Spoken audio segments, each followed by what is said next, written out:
Hey guys, welcome back to another episode of the vlog. This week we had Mason Fowler here on Tuesday running a seminar. Really awesome back attack details, a lot of attacking the back from the turtle position. Attacking the turtle can be really challenging against a stubborn opponent who's not letting us get hooks in. So he showed us some really awesome ways to crack the turtle and then to start attacking the back from there. I'm getting the team to do some revision. Of course, I'm not Mason Fowler. You know, he's got some details there that I'll reserve for the team. So I can't really show all of his stuff because that's not really, it's not fair to people who paid to come to the seminar. So next time, make sure you come to the fucking seminar. So I'm gonna drill that through with the team. We're gonna get into some positional rounds and yeah, it's gonna be a good one. So keep watching, okay? Okay guys, let's do it.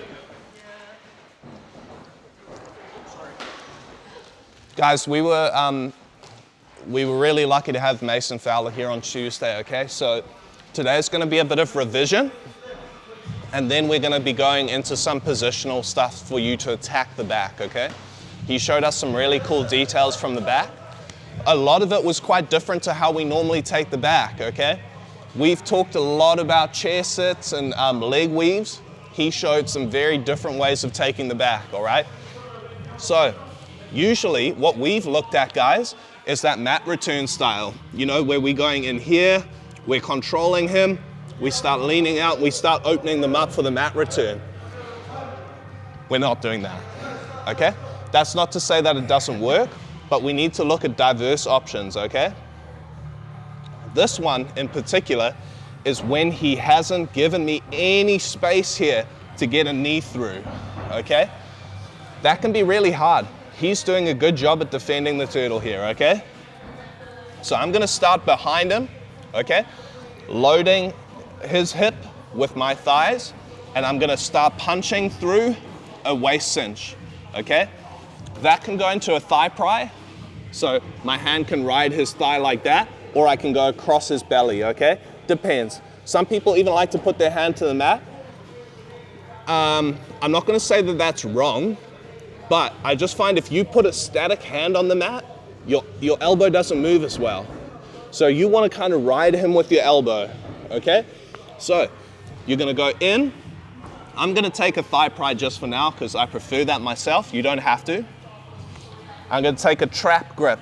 So I'm gonna grab for his trap here. And my elbow traces down his back. I'm gonna find the back of his elbow on the side here, okay? The side that I've got that trap grip on. And I'm gonna drive my knee into that space, okay? I wanna go quite deep with it, and then I can start to ride his back leg, okay, with my foot. So I'm almost putting a coyote hook in. Some people were doing the coyote hook so I can start flaring his hips. That's totally up to you, okay? From here, I'm gonna start to fall. And as we get to this position here, I'm putting his hips into the V of mine. Look at how my knees are pointing up like this, okay? From here, I can go to the seatbelt to keep him ridden and keep his shoulders controlled. And I can start to put my bottom hook in, okay? You see, there should be lots of space there for you to do that. One of those other things you can do is you can start to clamp high with your back leg and ride his knee so that his hips can't move and he can't come over to the far side. If he tries to shoot his hips over that way, I'm gonna lose control. So I'm clamping my knee in behind his hip. If he tries to turn, he's stuck in that wedge, okay? Now, bottom hook comes in, knee goes high, and I shift my hips out. Top hook goes in, and I pull him in with my seatbelt, okay? We're gonna do what we have dubbed the oos lock, okay? You're gonna cross your ankles behind his butt, okay? And I'm gonna use my hips against his low back to pull him open, all right? If he's still got his hand on his knee and I can't beat it like that, I can weave my foot in, toes first, or I can take my hand and open his thigh to start flicking the top hook in, okay? That's number one.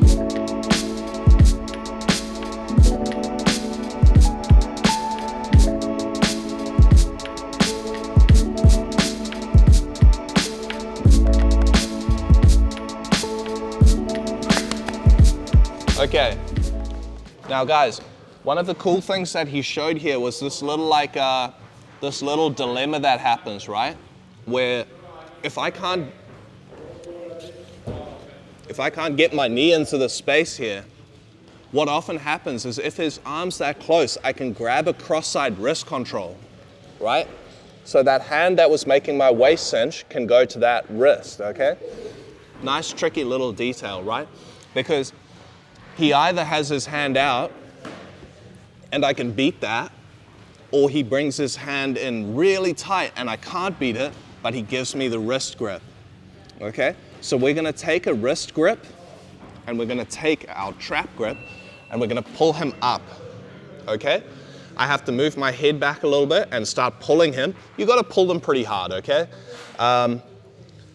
So think about like, I'm not trying to pull him with my arms, because if he turtles and I pull with my arms, I'm not gonna get it, okay?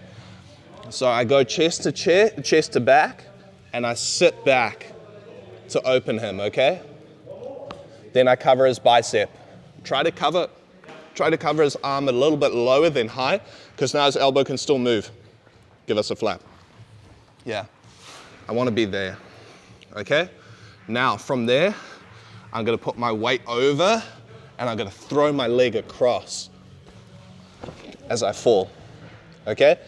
My heel's now on the top side here, and I can start to look for a body triangle straight away, or I can go foot to ankle, or I can go 2 hooks in. Remember, one of the things that he talked about, which is a little bit counterintuitive to like Jiu-Jitsu thinking, is that 2 hooks in allows him some escapability, right? And if I cross my ankles, I can also get foot locked. But if I've got 1 across here and I'm controlling, it's a lot easier for me to start setting up my rear naked choke.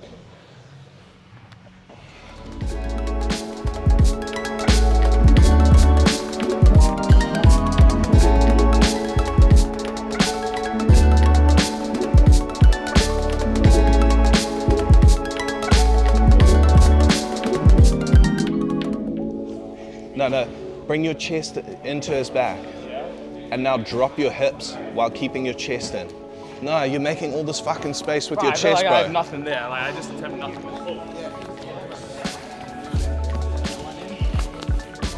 pull. Okay. Now, put your chest into my back. Okay. Don't let your chest leave my back. Flip your elbows to your body. Oh, it's like that.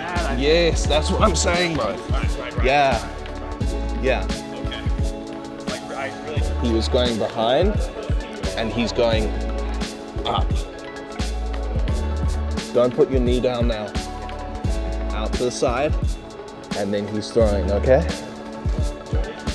And then he gets it. All right, awesome team. I'm gonna show you the last one. Definitely the most complicated one. So if you're still getting those first 2 down, stick with that one, okay?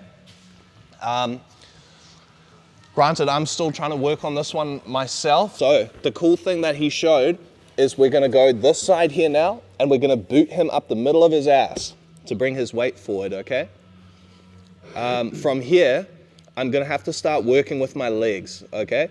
So with my legs, I'm gonna take my outside leg first. I'm gonna lift his shin. I'm gonna slide my foot in with the sole of my foot and lift it up so I can switch off to this hook, okay? Now, I do a donkey kick backwards. From here, I just pivot my leg in to make the bottom hook. Now that we've got a hook, I can start to go to my seatbelt and get to that same position and start shifting off. Guys, remember this part is super key, right? If I'm like here, I'm not really in control yet. You need to shift your hips by pushing in, and then we can take our back, okay?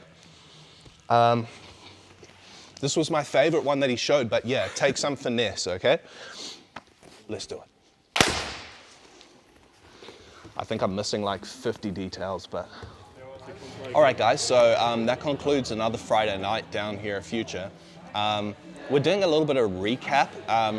nothing particularly new from me this week. Just a recap of what the team covered with Mason Fowler on Tuesday night. So Mason, if you're watching this, sorry for butchering your techniques. But you know, the team is showing me some of the details as well that I missed, being the uke and being the person having the moves drilled on. So like with anything, I want people to try and get as much value out of technique as possible. So if you're having someone come for a seminar, I think it's super important that you recap what you did with that person throughout the week, or even the month that follows. This is a completely different style of backtaking to what we're used to, and some really interesting entries to break down a person's really tight and stubborn turtle, especially because turtling stops you from scoring in so many rule sets. We have to be able to break that turtle down. So that's one of the big reasons that we're recapping it, and super grateful that Mason came out and showed us that. So yeah, hopefully you like the details that we showed. Hopefully this is something you can implement yourself. Thanks, a big shout out to Mason Fowler for coming out. He's on a seminar tour at the moment. So if you see him in Australia or New Zealand or even Thailand, definitely get down to his seminars. The dude's amazing. Really, really recommend his seminars. So once again, thanks for watching. Don't forget to like, comment, and subscribe. Sure, we'll catch you in the next episode. Bye.